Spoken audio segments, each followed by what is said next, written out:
pessoal, boa tarde, sejam bem-vindos a esse webinar. Meu nome é Fábio Silva, eu sou coordenador do MBA em Gestão Tributária aqui da FIPECAF e hoje nós estamos aqui com o professor Leonardo Theon. O professor Leonardo ele é autor do livro Adoção de Normas de Coordenação de Processos de Insolvência com Conexão Internacional no Brasil e ele é nosso professor aqui da casa. É professor de noções de direito, professor de contabilidade tributária aqui na graduação em EAD e também é professor do Edux, por exemplo, o curso de reorganização societária, que é um curso que é sucesso aqui na casa. Seja bem-vindo, professor, muito obrigado pela presença.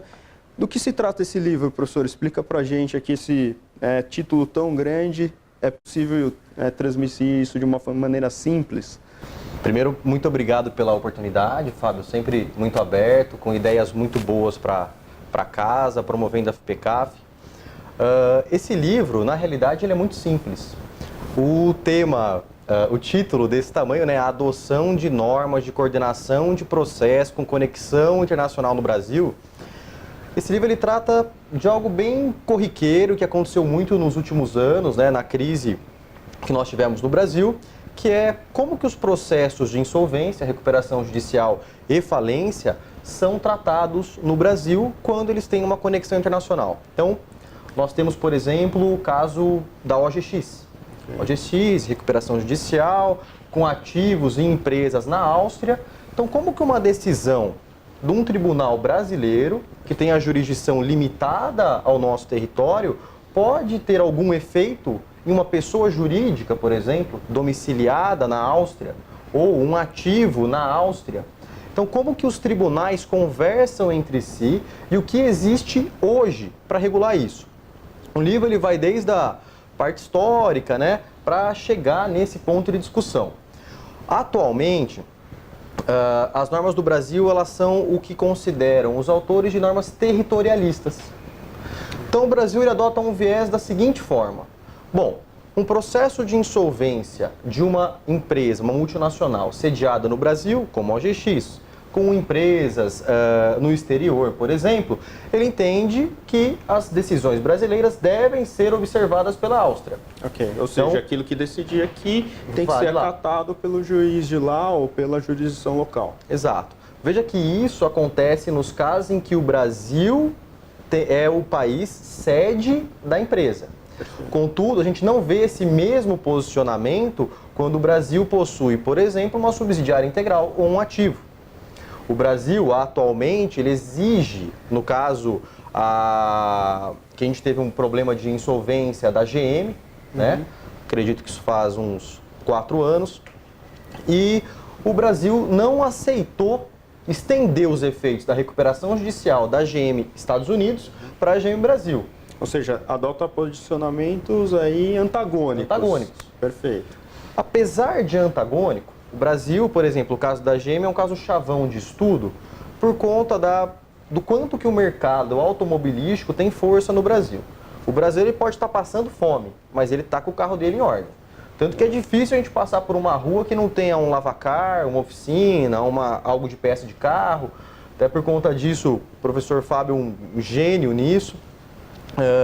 Em relação às isenções de IPI, né, as reduções das alíquotas e tudo mais, por conta do efeito dessa fiscal desses tributos. Então, no caso da GM, já imaginou se o Brasil estendesse os efeitos dessa recuperação da GM de lá dos Estados Unidos para dentro do mercado nacional, o impacto que isso não causaria não só de empregos, né, mas sim para toda a economia nacional. Eu concordo, acho esse ponto interessante, quer dizer, se eu tenho um processo falimentar ou um processo de insolvência lá fora, isso não afetar os ativos da empresa aqui no Brasil.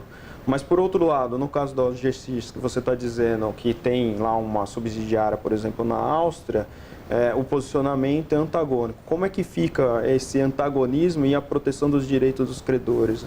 Hoje nós temos duas vertentes, tá? Vamos dizer assim. A gente tem alguns princípios que regulam a insolvência internacional. Eu vou falar só de 2 porque são importantes para saber.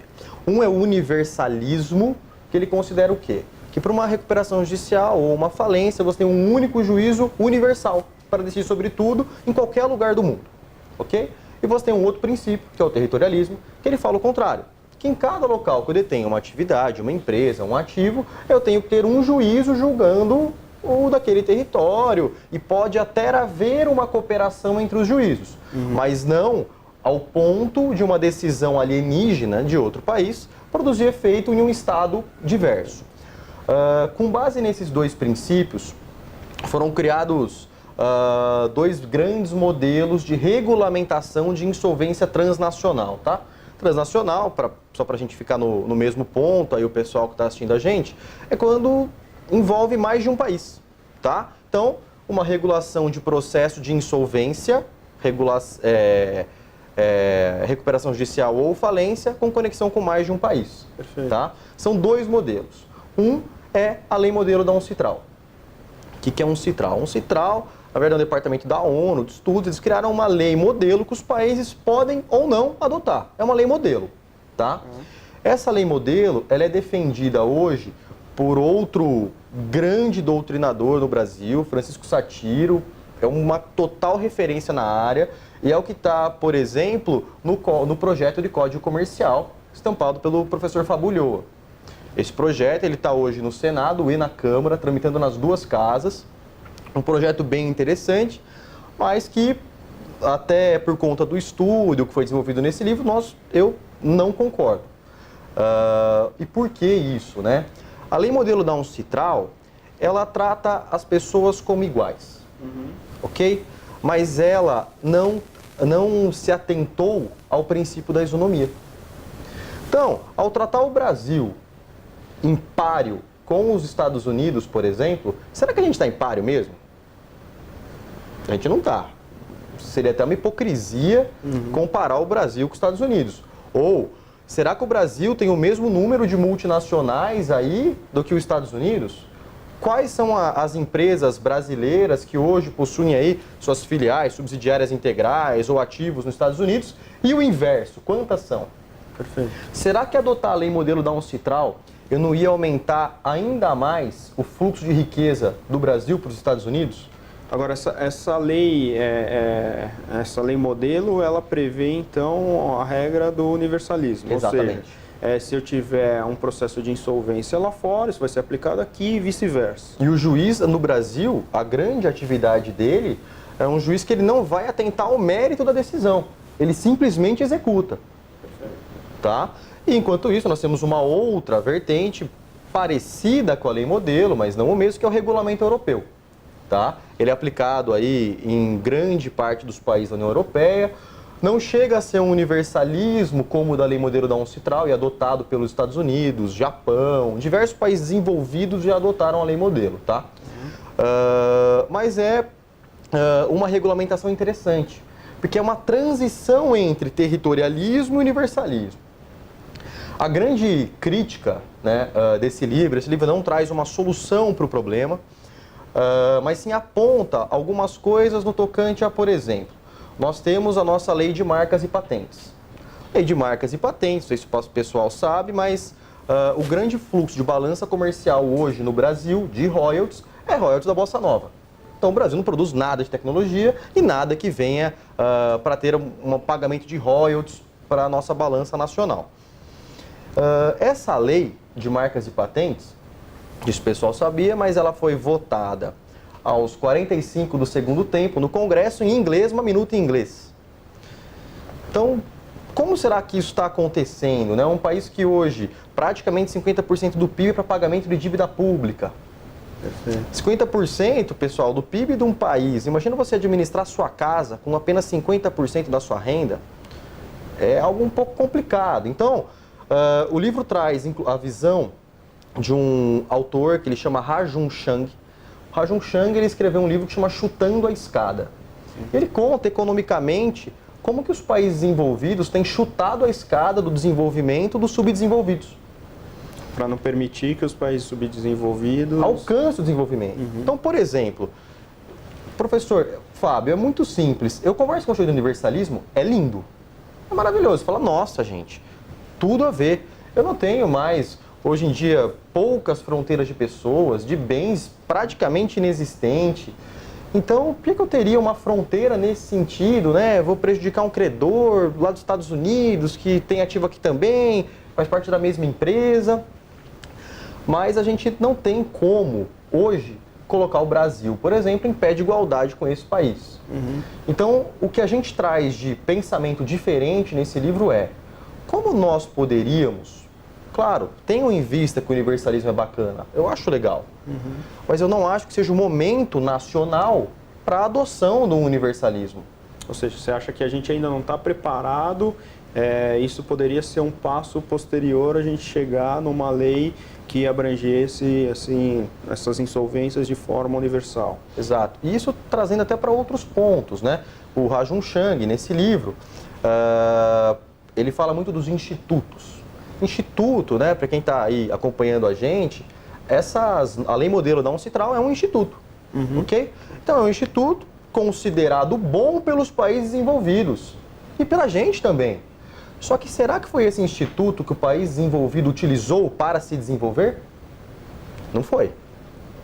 A China, por exemplo, a China é um grande exemplo do chutando a escada mesmo, e a China está conseguindo um espaço no mercado super interessante. E tem um caso emblemático da Sadia. A Sadia foi instalar uma indústria numa cidade da China. Esse caso é amplamente divulgado. Estava tudo certo, instalaram a empresa, tal, os funcionários, tudo certinho. Era o turnkey que faltava. E no dia do turnkey, o governo chinês falou: Sadia, esse daqui é o Fábio, ele é o seu sócio para distribuição na China. Sadia: não, mas como assim? Tem todos os acordos, isso é uma ilegalidade, é um abuso? Não, olha, o acordo, se você for ver, o acordo é para distribuição exclusiva na cidade. Mas a cidade ela foi praticamente criada para atender essa planta da Sadia. Então, para distribuição na China, é o Fábio seu sócio. Você quer, não quer, tchau e benção.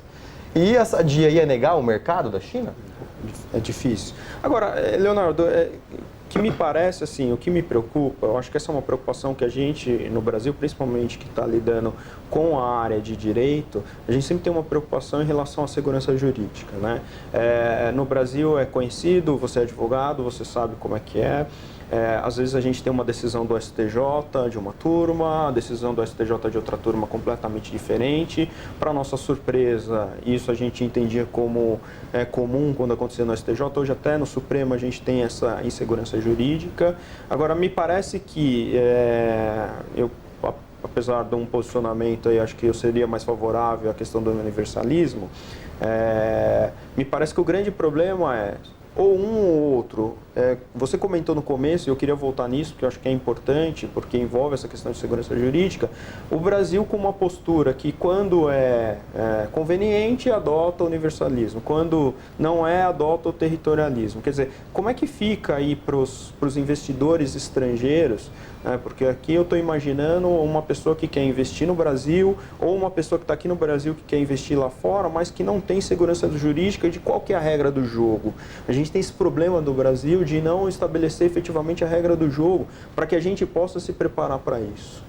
Hoje, em relação à coordenação de insolvência internacional, alguns autores falam que nós não temos regras para o jogo. Tá? A regra, ela existe. E é a que eu comentei com vocês no início. Contudo, no próprio caso da OGX, você teve uma decisão do juiz de primeira instância que ele mesmo negou a extensão dos efeitos dessa recuperação judicial para as empresas sediadas no exterior da OGX. O Ministério Público brigou, a própria OGX, em segunda instância, essa decisão foi revertida. Até estava no STJ, foi confirmado o entendimento que eu passei para vocês no começo, mas realmente falta um pouquinho de clareza. Essa clareza está sendo trazida, dentre outros, no projeto do Código Comercial do professor Fábio Ulloa. Esse projeto, até a crítica tecida no livro, é em relação que nós deveríamos tropicalizar isso, vamos dizer assim. Então, achei super bacana a ideia do universalismo, mas como que eu trago isso para o nosso estágio atual de desenvolvimento? Veja que a grande tarefa constitucional que o Constituinte deixou para a gente foi a superação do subdesenvolvimento. Então, o que eu posso utilizar como mecanismo e institutos bons para o Brasil para a superação do subdesenvolvimento?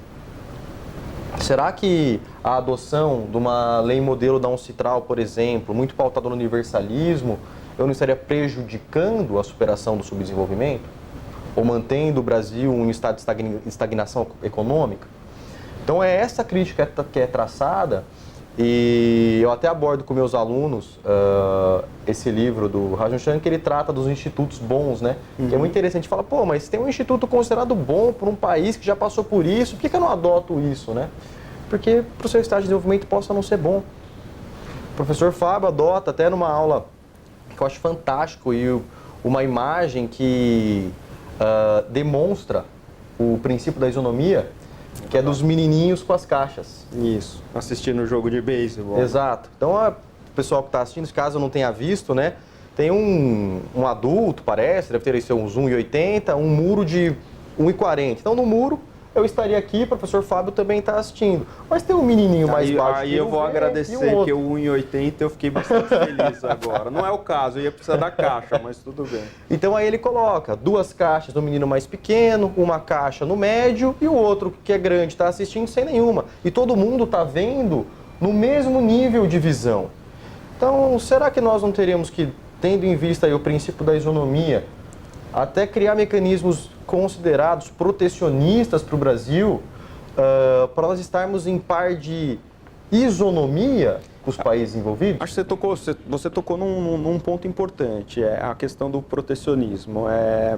A gente viveu nas últimas décadas um movimento de globalização. Então, toda essa preocupação entre tributação universal, tributação territorial, também existe esse debate, né? Esse pêndulo, às vezes, ele vai para um lado e volta para o outro, tem um movimento pendular.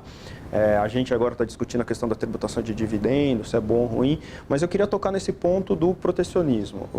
Você defende no livro, e você está defendendo, que talvez a gente precisaria aí ter uma adaptação à questão cultural, à questão do nosso sistema legislativo, à nossa segurança jurídica, como é que funciona os negócios no Brasil, e proteger um pouco mais, porque a gente está num passo atrás ou num degrau da escada inferior em relação ao desenvolvimento. O que me preocupa, e aí eu queria saber a sua opinião, é que hoje a globalização trouxe uma série de problemas, né? Então, a globalização traz uma série de benefícios, mas também traz problemas. A gente vê aí a questão, as discussões imigratórias e tudo isso. Hoje, a gente tem aí um movimento contrário. Então, a gente vê, por exemplo, nos Estados Unidos, um presidente que é o Donald Trump, que fez uma reforma tributária, reduzindo a carga tributária, que está fazendo todos os países repensarem seu modelo tributário, o que pode até dar início aí a talvez uma guerra fiscal, e movimentos em termos de comércio exterior bastante protecionista. Você acha que dá para dizer que você está defendendo algo na mesma linha para defender os interesses do país? E se isso é um bom caminho, porque a minha preocupação que eu sempre tenho em relação a esse tipo de atitude é que a outra parte também vai ter vai adotar a mesma coisa, né? Uma reciprocidade. Se o Brasil adotar um protecionismo em relação à questão de insolvência, à questão dos processos de falência, recuperação judicial, os Estados Unidos não podem fazer o mesmo? Quer dizer, a gente não é a ponta mais fraca nisso? Como é que a gente lida com isso? Veja que existem 3 pontos considerados como chave, e principalmente nesse mesma toada desenvolvida no seu raciocínio, em relação a afastarmos ou não o investimento estrangeiro. Eu acho que o grande ponto é esse. Bom, se eu estou uma medida protecionista, será que eu vou afastar o investimento estrangeiro ou não? Como que os outros países vão lidar com isso? Os Estados Unidos, um excelente exemplo, dificilmente um país denuncia os Estados Unidos na OMC.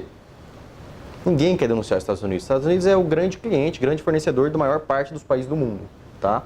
Os Estados Unidos, nem todo mundo sabe, mas ele tem um órgão ligado diretamente ao Poder Executivo, ao presidente, que ele pode simplesmente vetar a qualquer momento, discricionariamente, uma prestação de serviço ou uma venda de um produto ou algo nesse sentido no território norte-americano. Não existe nada mais protecionista do que isso. Tá? Com base na questão do investimento estrangeiro, ou vamos voltar aí, vamos falar um pouquinho mais dos países. A China. Nós, às vezes, não tomamos alguma atitude com medo de, nossa, o que realmente os Estados Unidos vai achar? O que os países europeus vão achar? O que vai acontecer de retaliação para o Brasil? Com a China não aconteceu nada.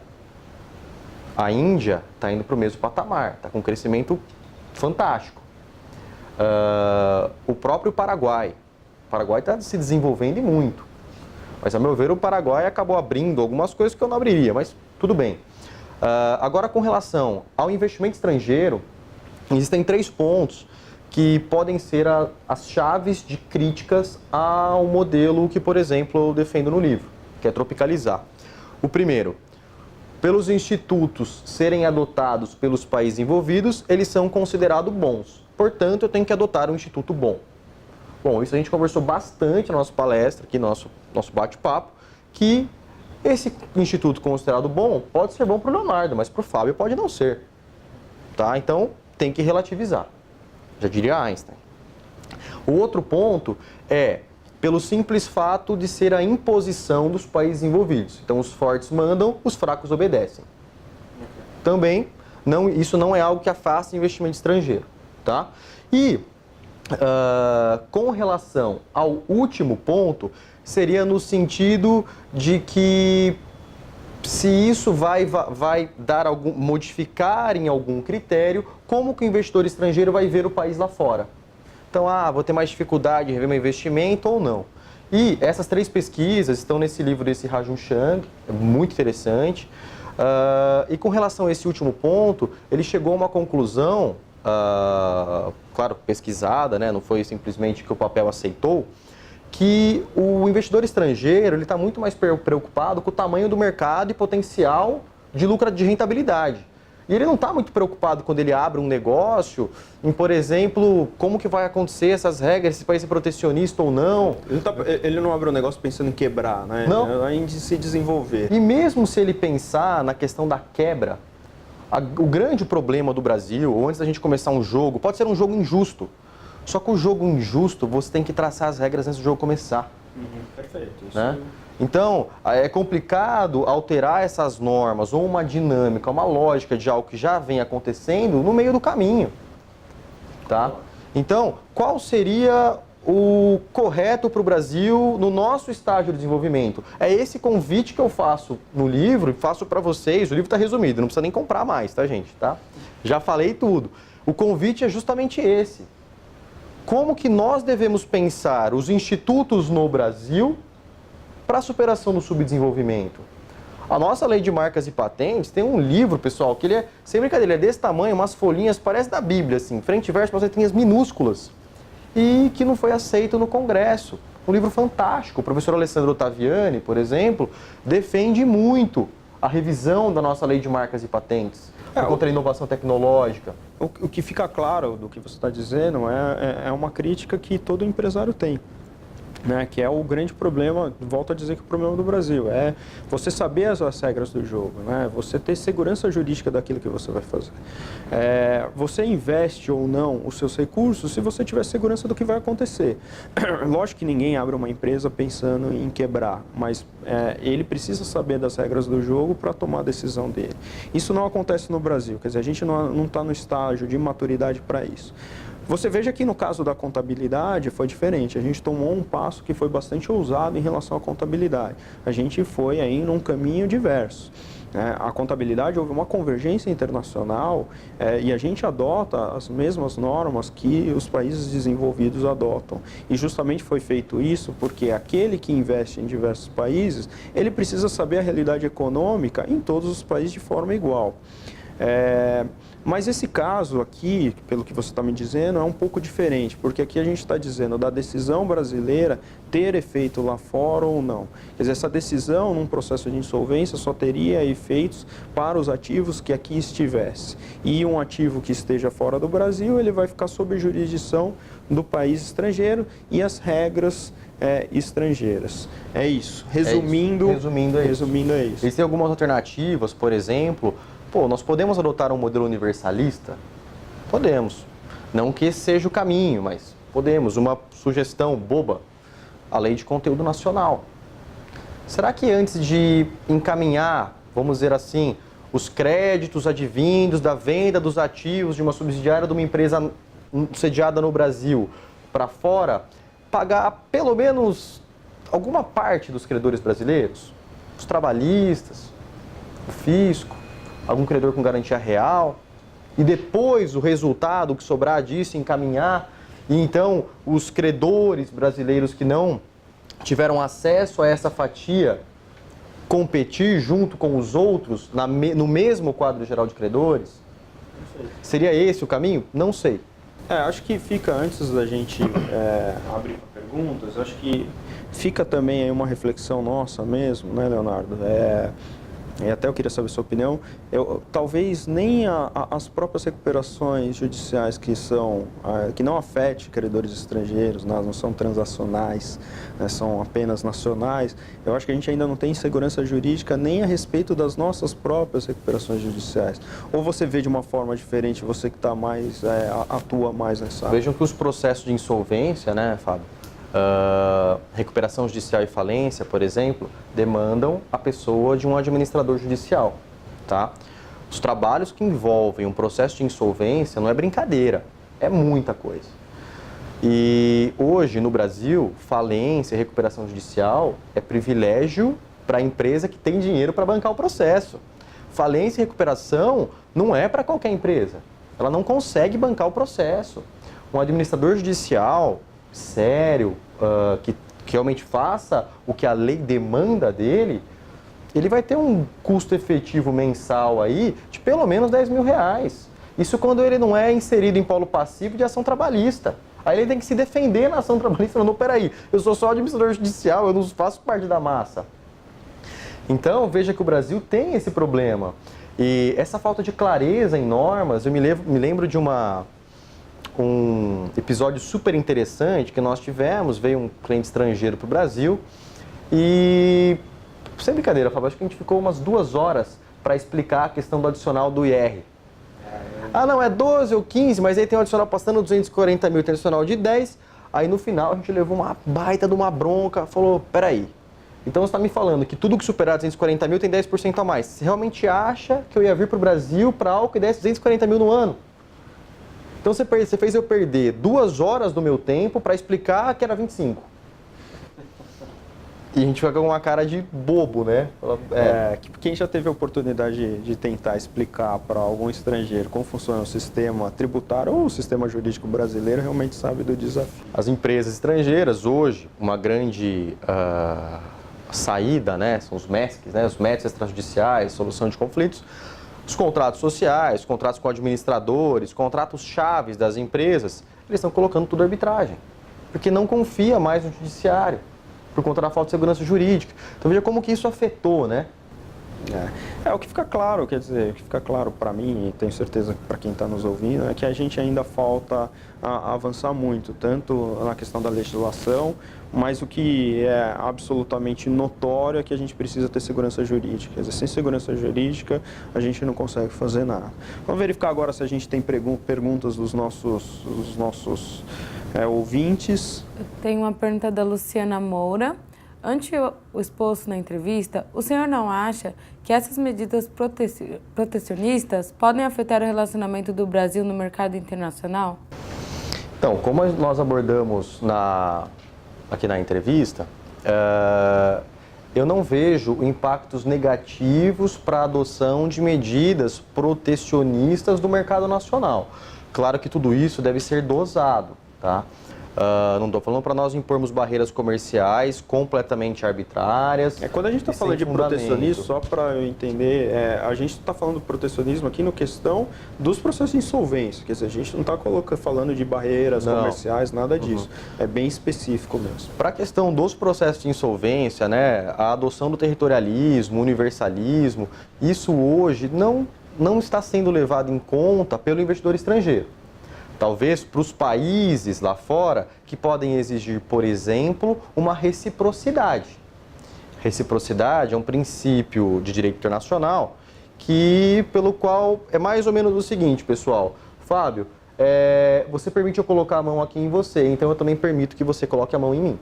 Então, Brasil, se você adotar o universalismo ou reconhecer uma decisão minha, quando ela vier para você dar a força, o exequatur dessa ação, a execução, eu também vou aceitar a sua aqui. Nos Estados Unidos e a lei modelo da UNCITRAL, elas não exigem a reciprocidade, tá?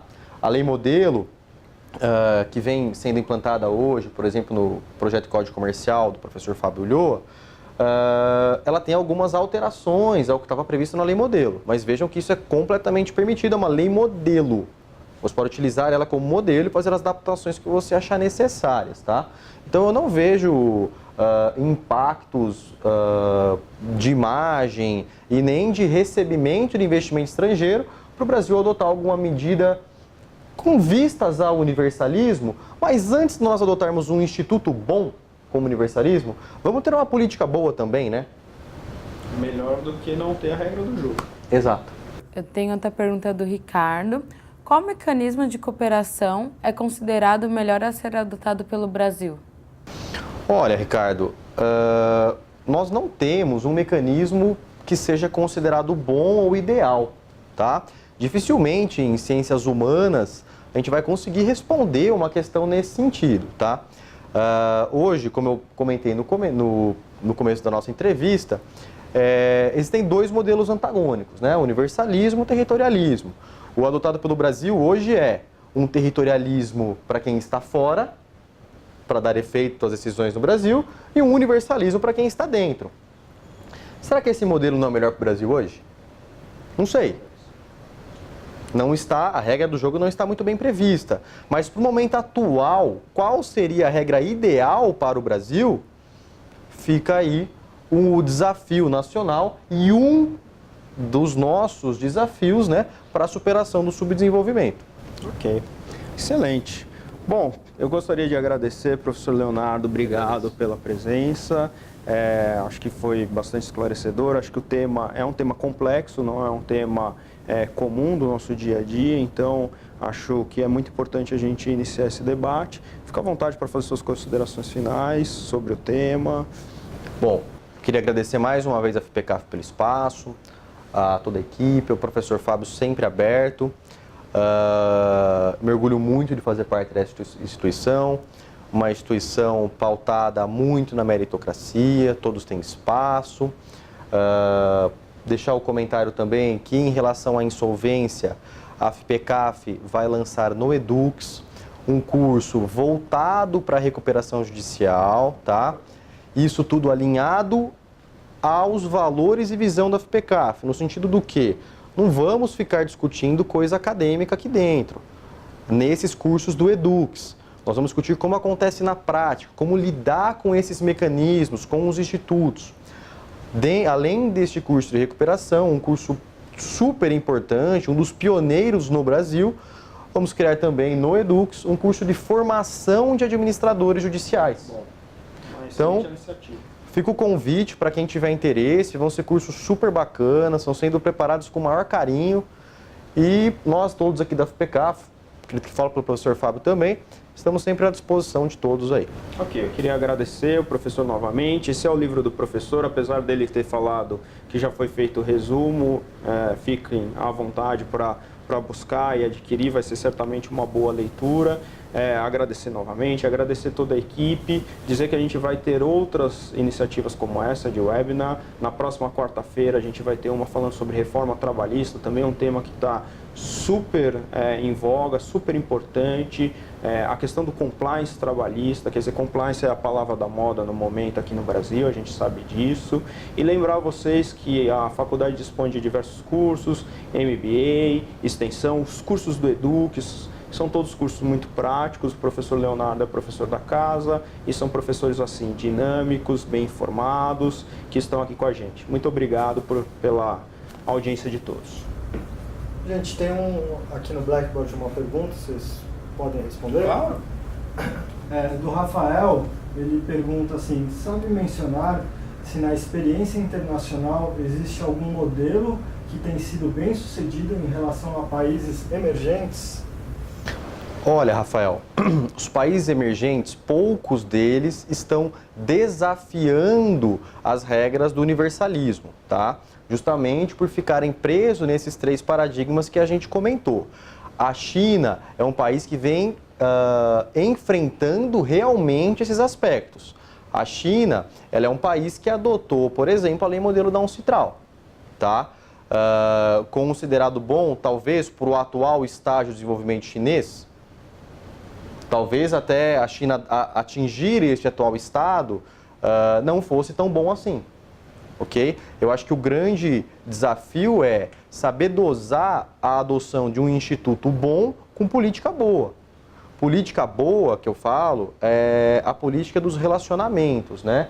Então, o Brasil, ele é um país que todo mundo desconfia de tudo e de todos.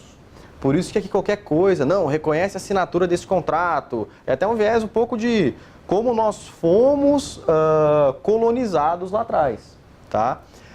Então, aí, em relação à sua resposta, hoje, como eu disse um pouquinho antes, em ciências aí sociais, humanas aplicadas, é difícil te falar um mecanismo que hoje tem sido adotado e dando certo, tá?